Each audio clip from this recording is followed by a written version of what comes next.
পারবে না, সে সে কাউকে ছাড়বে না।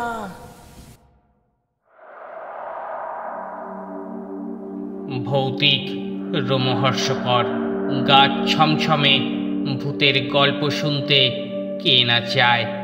আর সেটা যদি হয় সত্যি ভূতের ঘটনা, তাহলে গায়ের লোমগুলি কাঁটা দিয়ে ওঠে। রাত্রে বাইরে বেরোলে মনে হয় পিছনে কেউ একটা দাঁড়িয়ে আছে। এই রকম গা ছমছমে সত্যি ভূতের ঘটনা নিয়ে আমাদের আজকের নিবেদন, বাদল রাতের অতিথি।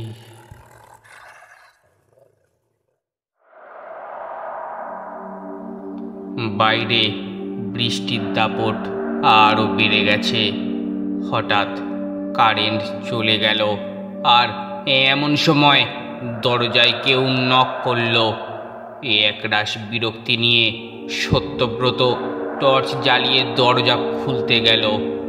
অফিস থেকে ফিরে আগামী গল্পের প্লট নিয়ে বসেছে। হতচ্ছাড়া কারেন্টটা চলে গেল। আবার এই ঝড় বৃষ্টির রাতে কে এলো জ্বালাতে কে জানে। নতুন লোক এসেছে কি এই পাড়ায়? জায়গাটা শহরের বাইরে হলেও অফিসের কাছে বলেই এই সিদ্ধান্ত।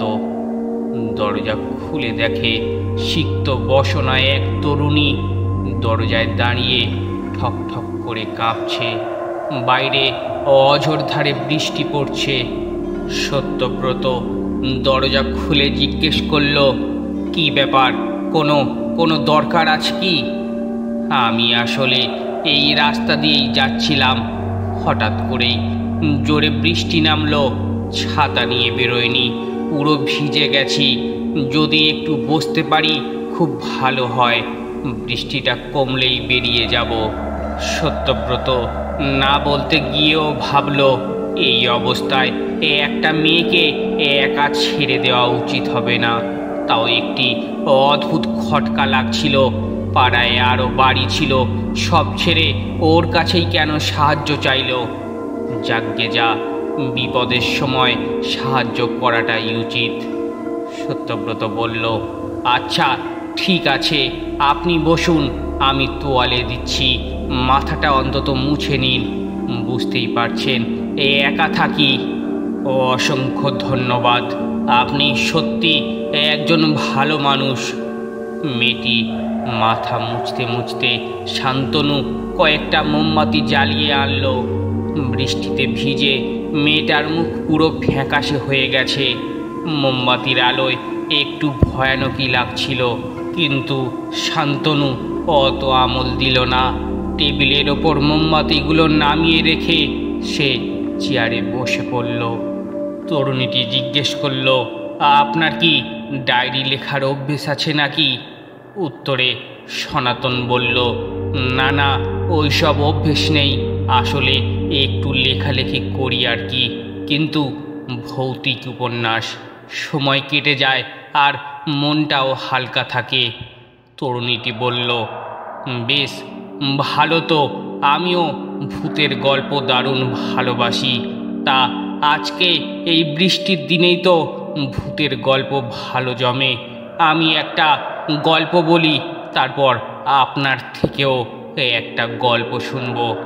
উত্তরে সনাতন বলল, আইডিয়া মন্দ নয়, হয়ে যাক। তরুণীটি গল্প শুরু করল। বেশ কিছুদিন আগেকার কথা। এই বাড়িতে একজন ভদ্রলোক থাকতেন। এই রকম এক বৃষ্টির রাতে এক মহিলা আশ্রয় নিতে এসেছিলেন এই বাড়িতে। বাড়ির মালিক ভীষণ মদ্যপ ছিল। মেয়েটিকে আশ্রয় দেওয়ার নাম করে তাকে রেপ করেছিলেন। তারপর তাকে খুন করে এই বাড়িতেই নাকি লুকিয়ে রাখে। আজ পর্যন্ত লাশের কোনো হদিস পাওয়া যায়নি। তবে শুনেছি আজও বৃষ্টির রাতে মেয়েটি মাঝে মাঝে আসে এখানে। সনাতন বলল, বেশ ভয়ানক তো, শুনেই কেমন গায়ে কাঁটা দিচ্ছে। আবার এই বাড়িতেই হয়েছে, রাতে শুতে পারলে হয়। মেয়েটি বলল, আপনি ভূতে ভয় পান নাকি? সনাতন বলল, ভয় পাবো কেন? তাহলে তো আমি এতক্ষণে আপনাকেই ভূত ভেবে বসে থাকতাম। সে ঠিক আছে, আপনার গল্প তো শুনলাম, এবার আমারটা বলি। দেখুন, এটায় মজা পাবেন। এই আবহাওয়ায় বৃষ্টির দিনের গল্পই বলবো। এই বলে শান্তনু তার গল্প শুরু করলো। আজ থেকে প্রায় 20 বছর আগের ঘটনা। ঘোর বর্ষা, সন্ধেবেলায় প্রচণ্ড জোরে বৃষ্টি হচ্ছে। শান্তনু অফিস থেকে ফিরে গল্পের খাতা নিয়ে বসেছে। পরের গল্পের প্লট নিয়ে ভাবনা চিন্তা চলছে। এমন সময় কারেন্টটা দুম করে চলে গেল, আর একসাথেই দরজায় ঠক ঠক আওয়াজ। আবার এই ঝড় বৃষ্টির রাতে কে এলো জ্বালাতে? কে জানে নতুন ভাড়াটিয়া এসেছে কি এই বাড়িতে? জায়গাটা শহরের বাইরে হলেও অফিসের কাছে বলেই এই সিদ্ধান্ত। দরজা খুলে দেখে সিক্ত বসনায় এক তরুণী দরজায় দাঁড়িয়ে ঠক ঠক করে কাঁপছে। বাইরে অযোধ্যারে বৃষ্টি পড়ছে। শান্তনু জিজ্ঞেস করে, কি ব্যাপার, কোনো দরকার আছে নাকি? মেয়েটি বলল, আমি আসলে এই রাস্তা দিয়েই যাচ্ছিলাম, হঠাৎ করেই জোরে বৃষ্টি নামলো। ছাতা নিয়ে বেরোয়নি, পুরো ভিজে গেছি। যদি একটু বসতে পারি খুব ভালো হয়। বৃষ্টিটা কমলেই বেরিয়ে যাব। মোমবাতির আলোতেও অসাধারণ সুন্দরী লাগছিল মেয়েটিকে। কথায় কথায় মেয়েটি আর শান্তনুর ঘনিষ্ঠতা বাড়ে। বৃষ্টির রাত, লাস্যময়ী নারী, শান্তনুর সংযমের বাঁধ ভেঙে গিয়েছিল। মেয়েটিকে ভিতরে যেতে বলে দরজা খুলতেই একদল গুন্ডা মতো লোক জোর করে ঘরে ঢুকে আসে। ওদের মধ্যে নেতা গোছের লোকটা বলে, এটা ভদ্রলোকের পাড়া, মেয়ে নিয়ে এখানে নোংরামি করা যাবে না। শান্তনু পুরো আকাশ থেকে পড়ে। এমন সময় মেয়েটি ঘর থেকে ছুটে বেরিয়ে আসে। কিন্তু একই হাল করেছে নিজেকে সে। উস্কো ফুস্কো চুল, আকলা করে জড়ানো শাড়িটা কোনো রকমের লজ্জা রক্ষা করে রেখেছে।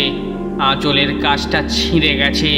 মেয়েটি ফোঁপাতে ফোঁপাতে বলে, বাঁচান আমাকে, এই শয়তানটা জোর করে আমাকে ভোগ করার চেষ্টা করছিল। শান্তনু বিদ্যুৎ পৃষ্ঠের মতো ছিটকে এসে মেয়েটিকে ঝাঁকাতে থাকে। কি বলছো তুমি এসব? আমি তোমার কি ক্ষতি করেছিলাম? মেয়েটি ফুঁপিয়ে চলেছে। নেতা লোকটা শান্তনুকে একধারে সরিয়ে দিয়ে গিয়ে আস্তে করে বলল, শুনুন মশাই, যা হওয়ার হয়ে গেছে। এরকম সুন্দরী দেখলে কেউ ঠিক থাকতে পারে না। যেটা এখন জরুরি সেটা হলো ঘটনাটাকে চাপা দিতে হবে। মেয়েটার মুখ বন্ধ করার ব্যবস্থা করতে হবে। আপনাকে খালি কিছু মালকড়ি খসাতে হবে, বাকিটা আমি দেখে নেব। এবার পুরো ব্যাপারটাই শান্তনুর কাছে পরিষ্কার হয়ে যায়। পুরো ঘটনাটাই সাজানো তাকে ফাঁসিয়ে টাকা আদায় করার জন্য। সে চিৎকার করে ওঠে, সব তোমাদের চক্রান্ত, এই 1 পয়সাও দেব না তোমাদেরকে, যাও, বেরিয়ে যাও এই মুহূর্তে। গুন্ডাগুলো মেয়েটিকে নিয়ে বেরিয়ে যায়, কিন্তু যাওয়ার সময় হুমকি দিয়ে যায় যে কালকেই এলাকার সবাইকে জানাবে ওরা। আরে এখন যাচ্ছে থানায় রেপ কেসের FIR করতে। খুব ভয় পেয়ে গিয়েছিল শান্তনু। লজ্জায় অপমানে কুঁকড়ে গিয়েছিল ওর মন। সিদ্ধান্ত নিতে খুব একটা সময় লাগেনি। পরের দিন সকালে শান্তনুর ঝুলন্ত দেহ পাওয়া যায় ওই পাশের ঘর থেকে। মেয়েটি বলল, বাহ, গল্পটা বেশ ভালো, কিন্তু গল্পে ভূত কই? শান্তনু উত্তর দিল, আপনি বুঝি খেয়াল করেননি? তা ভূত ছাড়াই গল্পটা হোক না। যাই হোক, বাইরে বৃষ্টি ধরে এসেছে, আপনি চাইলে রওনা দিতে পারেন। তরুণীটি বলল, অসংখ্য ধন্যবাদ আপনাকে, আর সন্ধ্যাটা দুর্দান্ত কাটলো, আসি তাহলে। আরে আলাপটাই তো হলো না। তরুণীটি বলল, এই দেখুন কি লজ্জার কথা। নমস্কার, আমি শ্রাবণী। শান্তনু বলল, নমস্কার, আমার নাম শ্রী সত্যব্রত রায়চৌধুরী। মা ডাকতেন শান্তনু বলে। আসলে অপঘাতে মরেছিলাম তো, মুক্তি পাইনি, এই বাড়িতেই ঘুরে বেড়াই। আমি আসি এবার। ধীরে ধীরে সত্যব্রত হাওয়ায় মিলিয়ে যায় শ্রাবণীর। এরপরে আর কিছু মনে নেই। পরের দিন ওর জ্ঞান ফেরার পর ও দেখে একটা পরিত্যক্ত বাড়ির মধ্যে ও শুয়ে রয়েছে। একটা সামান্য মজা যে এরকম ভয়ঙ্কর আকার নেবে ও ভাবতেও পারেনি। গল্পটি কেমন লাগলো অবশ্যই কমেন্ট করে জানান, আর ভালো লাগলে চ্যানেলটি সাবস্ক্রাইব করে নিন। ধন্যবাদ।